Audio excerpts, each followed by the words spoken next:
My name's Charles Hudson. I'm one of the partners at Softtech VC.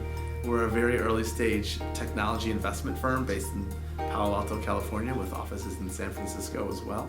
Every year we invest in about 15 early stage technology companies with a typical first check between $500,000 and $1 million. I've been involved in about 26 investments over the last 5 years. Some of the top ones would include companies like Kahuna and Bungle. I'm mostly looking for people who have something to prove for the world. So when I'm looking to evaluate founders, I'm looking for people who have a bit of a chip on their shoulder or feel like someone did them wrong in the past and they want to prove to the world that they can do more than everyone has ever thought they could do.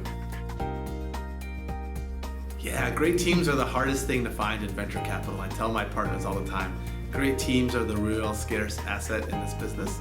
I think a great team has a couple of components. One, it's well balanced. I also tend to look for people who've worked with each other before. I find that that gives you the kind of common bonds and relationships you need to get through hard times.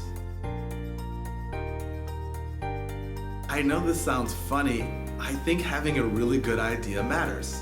I think execution is very important, building a great team is important, but at the end of the day, the core idea of what you're building has to be something the market wants. If you look at some of the biggest and best companies, Salesforce, Google, Pinterest, Facebook, they all had very good core ideas at the heart of their businesses.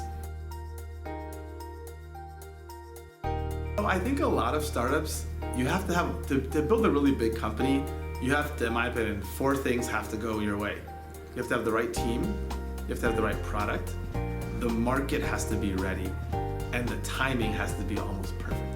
So it's not about being first, it's not about being best. I think you need all 4 of those things to come together, and then you have the chance for magic.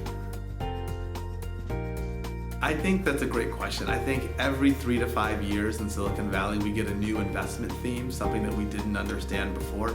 Right now, I'm really excited about robotics. I think we're on the cusp of some really interesting work in both consumer and industrial robotics, and I'm just starting to see the first few companies that I think are doing interesting work.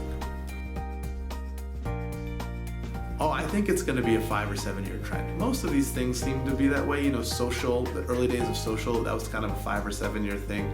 I think IoT and wearables, that's going to be a 5 or 7 year thing.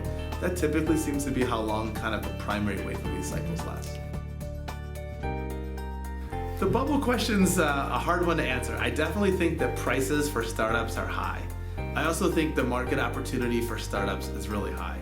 I was here in '99 and 2000, and when that crash happened, it was clear to me that startups were being valued at a price they could never grow into. Today's startups, they might be a little bit expensive, but I think the opportunity is way bigger.